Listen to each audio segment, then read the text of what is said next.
Seguimos con más de estos minutos de inspiración y hoy con una invitada inspiradora, Emilder León. Ella es psicopedagoga y directora de ECOS, Núcleo Integral Pedagógico. Hoy vamos a hablar sobre el autismo y promover acciones que apunten a la igualdad, acciones que reflejen respeto hacia el otro y que todas las personas podamos participar de manera activa en la sociedad independientemente de las características que tengamos.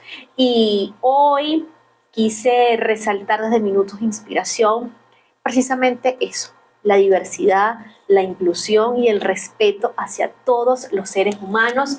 Bueno, automáticamente pensé en Emilder porque, bueno, ella ha estado en el programa en otras oportunidades y ese sentido de lo que realiza a través de su trabajo, y de hecho lo hablábamos mientras ustedes escuchaban musiquita, de que sencillamente es el amor hacia su profesión lo que la hace, bueno, desarrollar todas esas funciones que tiene a través de su núcleo pedagógico integral, ECOS, Núcleo Pedagógico Integral. Así que, bueno, bienvenida, Emilder, a Minutos de Inspiración. Vamos a comenzar por definir, para que las personas que están en sintonía puedan entender qué es el autismo. Emilder. Bien, Erika, primeramente gracias por la invitación, de verdad. Minutos de Inspiración, este programa tiene un nombre muy inspirador, valga la redundancia. De verdad que inspiras ver que hay personas interesadas en dar un granito de arena, en dejar un impacto positivo, como lo decías en la frase de la semana. ¿Qué es el autismo? Mucha gente todavía tiene dudas con respecto a esto. Y el autismo es importante, antes de conocer el concepto como tal, es desmentir un mito que todavía existe. El autismo no es una enfermedad, ¿ok? No es un síndrome, es una condición de vida.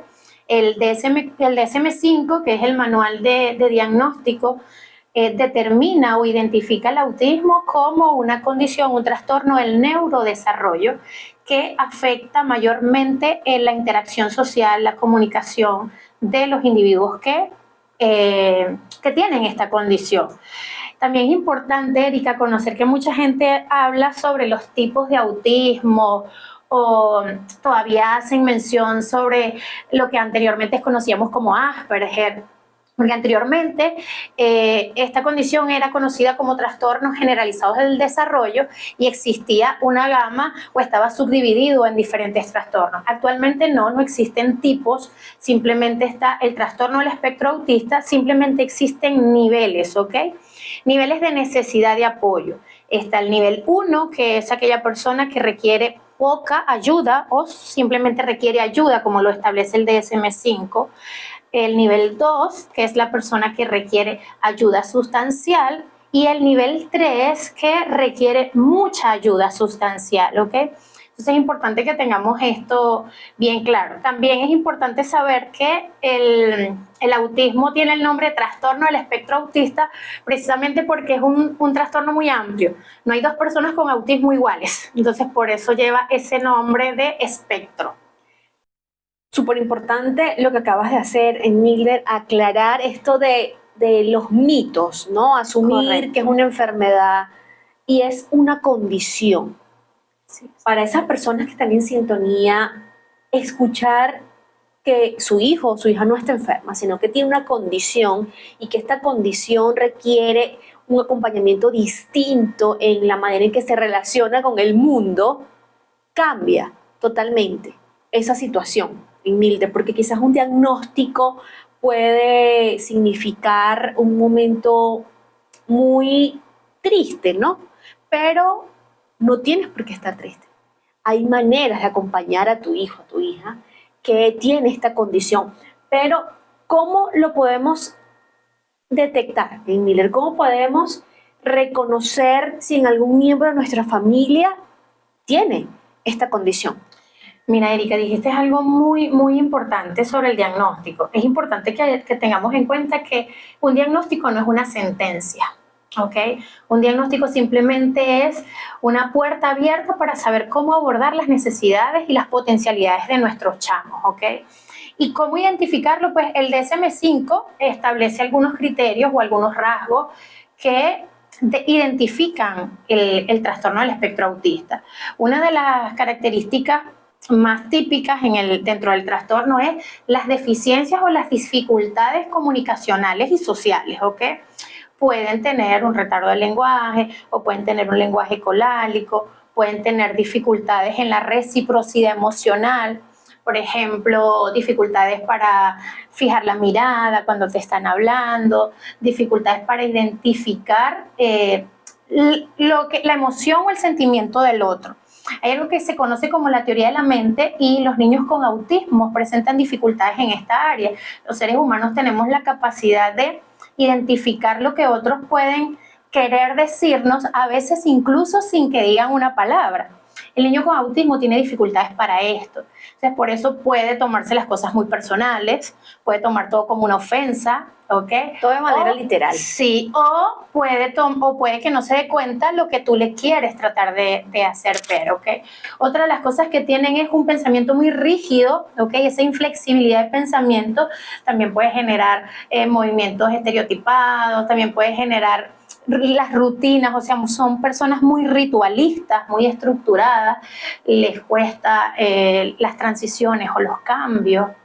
Y otra cosa muy importante que hay en las personas con autismo es que tienen dificultades en la integración sensorial, ¿ok? Entonces estas personas pueden tener dificultades para percibir algunas sensaciones a través de la vista, del tacto, pueden presentar hiposensibilidad o hipersensibilidad. Por ejemplo, en un aula de clase, si cae un borrador al piso, es algo que para nosotros sería imperceptible. Una persona, llamémoslo entre comillas, neurotípica, ¿ok? Porque todas las personas somos diversas a nivel neurológico, pero para darle el término que está muy de moda, neurotípico, es algo imperceptible. Pero para una persona con autismo, esto puede ser un sonido muy desagradable. Entonces allí vemos que hay una hipersensibilidad auditiva o puede haber una hiposensibilidad, es la persona que parece que no sintiera dolor. ¿Ok? Entonces allí hay una hiposensibilidad y estas características están muy presentes dentro del trastorno del espectro autista. Mildred, cuando una familia recibe este diagnóstico, entendiendo que no es una sentencia y que también es válido escuchar otros diagnósticos que no apunten a eso, sino que sencillamente esta persona especialista está poniendo sobre la mesa la condición que tiene tu hijo o tu hija. ¿Qué recomendaciones desde tu rol como específicamente desde la psicopedagogía, qué podemos hacer, Emile, para fomentar esa empatía, ese respeto en el área académica? Porque entendemos que quizás en casa es un poco más fácil, ¿no? Contar con ciertas herramientas, sí, por supuesto, buscaste esas herramientas con profesionales, pero en el ámbito escolar es complejo, es difícil. ¿Qué nos recomiendas? Mira, muchas veces es difícil la inclusión educativa. A veces es difícil dependiendo también del nivel de ayuda que requiera el estudiante con autismo. Pero a veces es difícil porque lamentablemente nuestras aulas no están adaptadas o diseñadas para personas con ningún trastorno del neurodesarrollo. Entonces, la familia, ¿verdad? O el deber de la familia, como tú lo dijiste, es buscar apoyo a nivel terapéutico con especialistas y tener una psicoeducación que ellos puedan también transmitir a la institución educativa. Obviamente es importante que la institución educativa también busque las herramientas desde el punto de vista profesional y puedan realmente realizar unas adaptaciones curriculares y no solamente a nivel de contenido, sino de ambientación para la persona con autismo. No podemos pretender que nuestros jóvenes, por ejemplo, de un nivel 2 de autismo y estén incluidos en un preescolar, por ejemplo, entonces tengamos las mismas actividades, una ronda de niños al inicio de la clase con mucho ruido. No es dejarlo de hacer, simplemente adaptarlo. Hacerlo de una manera distinta. Exactamente, de acuerdo a las necesidades del niño. Esto también va a implicar que leamos al niño. Yo siempre les digo, los niños son una carta abierta, niño neurotípico o no. Lo que tenemos es que saber leer esa carta. y es ir midiendo hasta qué punto este niño puede tolerar los ruidos, hasta qué punto puede tolerar el contacto físico, para entonces no violentar o atropellar. A veces, hace unos días me comentaba una representante que una de las maestras de su niña, pues, la obligaba a estar sentada durante 30 minutos dentro del aula de clase en preescolar, y la niña entraba en crisis. Entonces yo le decía, bueno, eso se puede lograr, esos 30 minutos allí sentada, pero con estrategias que ella pueda aplicar para que la niña pueda vivir ese momento y no sea algo traumático. Exactamente, porque si no la estamos atropellando, y en lugar de lograrlo, lo único que vamos a conseguir es que ella no quiera ir al preescolar, sienta resistencia a sentarse y miedo. Entonces, ¿qué podemos hacer en esos casos? Pues jugar. Mira, todo niño juega. Todo niño, tenga autismo o no, hay formas en cómo jugar. Por ejemplo, en el caso de esta niña podemos utilizar, bueno, algún juguete sensorial que son muy funcionales para los niños con autismo, para poder atraparla dentro de la silla. Digo atrapándola no porque queremos tenerla como presa, sino para poder engañar ese deseo, ese interés en realizar la actividad desde la silla. Eso sería un ejemplo. En Mildred, es maravilloso cuando escuchamos profesionales que cuentan con las herramientas para ayudar a otros, pero que sobre todo se apasionan en ese proceso de acompañar, de generar un impacto positivo en los demás, y tú lo haces a través de tu profesión. Así que en la próxima parte, unas últimas sugerencias para esas personas que están en sintonía y que quizás están pasando por ese proceso de reconocer que su hijo, su hija tiene autismo, tiene esta condición, pero que no es una sentencia.